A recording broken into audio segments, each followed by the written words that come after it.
আজকের সন্ধ্যাটা একটু হঠাৎ করেই অন্যরকম হয়ে গেল। বাবা নিয়ে এলো তাজা মাছ, তারপর যা হলো একদম ঘরোয়া রান্নার একটা ফুল সেশন। আসসালামু আলাইকুম। আজকের এই ব্লগে থাকছে আমার ইভিনিং থেকে নাইট পর্যন্ত একদম রিয়েল লাইফ কিচেন এক্সপিরিয়েন্স। আশা করি তোমরা সবাই ভালো আছো। যে যেখান থেকে ভিডিওটা দেখছো অবশ্যই তোমরা সবাই খুব খুব ভালো আছো। আমরাও খুব ভালো আছি। তো আজকে আমি তোমাদের মাঝে নতুন একটা ব্লগ নিয়ে আসলাম। তো সন্ধ্যার দিকে হঠাৎ করেই বাবা বাজার থেকে নিয়ে এলো দুই ধরনের মাছ, সামুদ্রিক তেলাপিয়া আর সামুদ্রিক লোটে মাছ, একদম ফ্রেশ মাছ। তাই আগে আমি এগুলো ভালো করে পরিষ্কার করে নিলাম। মাছ ধুয়ে আমি সবগুলো আলাদা বক্সে করে ফ্রিজে রেখে দেই। আমি সবসময় চেষ্টা করি মাছ বা খাবার আগে থেকে পরিষ্কার করে স্টোর করতে, যাতে রান্নার সময় আমার ঝামেলা করতে না হয়। তো এরপর আমি তেলাপিয়া মাছটা রান্না শুরু করে দেই। আমি মাছগুলো মশলা মেখে আগেই ফ্রাই করতে দিয়ে দিলাম। তেলাপিয়া মাছের ভুনা রান্না ঘরোয়া স্টাইলে মশলা দিয়ে ধীরে ধীরে রান্না করতে থাকবো। ধীরে ধীরে রান্নার গন্ধ পুরো ঘর ভরে যায়, আর এই ধরনের ঘরোয়া রান্নার মজাই আলাদা।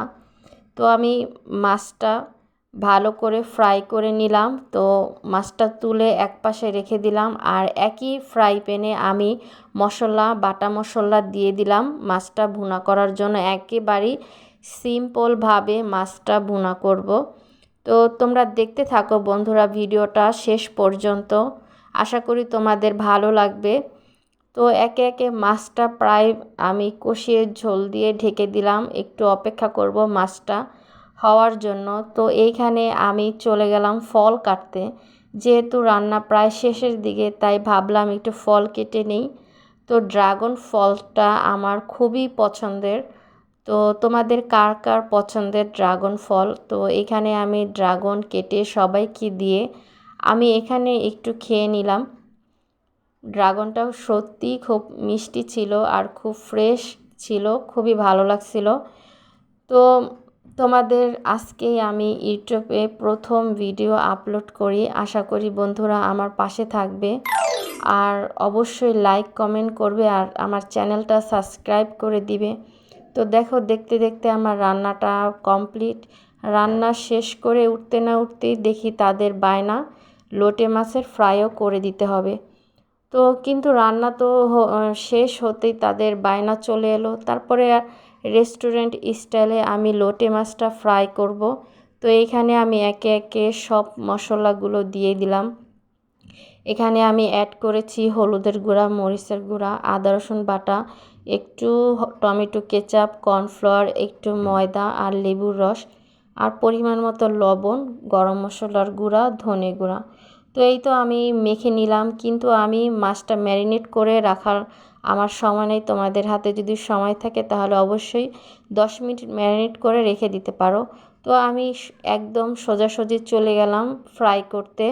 তো এখানে আমি লোটে মাছটা ফ্রাই করে নিব। তো সুন্দর করে ভেজে তুলতেই এই মাছটা একদম টেস্টি হয়ে যায়। তো তোমরা মাছটা এভাবে অল্প আঁচে, একেবারেই না মিডিয়াম আঁচে তোমরা মাছটা ফ্রাই করে নিবে। এই মাছটা যদি মিডিয়াম লোতে ফ্রাই করো মাছটা ভেঙে যাওয়ার সম্ভাবনা আছে। তো এই তো আমার মাছটা ফ্রাই করা প্রায় শেষের দিকে। রান্না শেষ হওয়ার পর আমি সবাইকে নিয়ে ডিনারটা কমপ্লিট করে নিলাম। তো ডিনারটা কমপ্লিট করার পর আমি কিচেনে চলে আসি থালা বাসন ধুতে, কারণ রান্নার পর পরিষ্কার থাকাটা খুবই গুরুত্বপূর্ণ। এই ছিল আমার আজকের ইভিনিং থেকে নাইট ব্লগ। ভিডিওটা যদি ভালো লাগে লাইক আর সাবস্ক্রাইব করতে কিন্তু ভুলবে না। তো আমার মতো কি তোমরাও রান্নার শেষে একদম কিচেনটা পরিপাটি করে ঝকঝকা করে ফেলো?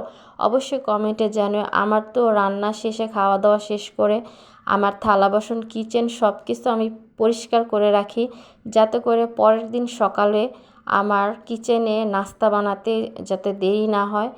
আর ক্লিন রান্নাঘর দেখতে কার না ভালো লাগে বলো? আমারও অবস্থা তাই। সব কিছু ক্লিন করে নিয়ে আমি সব কিছু ধুয়ে রাখবো যাতে করে কোনো সমস্যা না হয়। তো আজকে ভিডিওটা এই পর্যন্তই বন্ধুরা, দেখা হবে নতুন কোনো ভিডিও নিয়ে। অবশ্যই সাবস্ক্রাইব করে দিও। ভালো থেকো বন্ধুরা।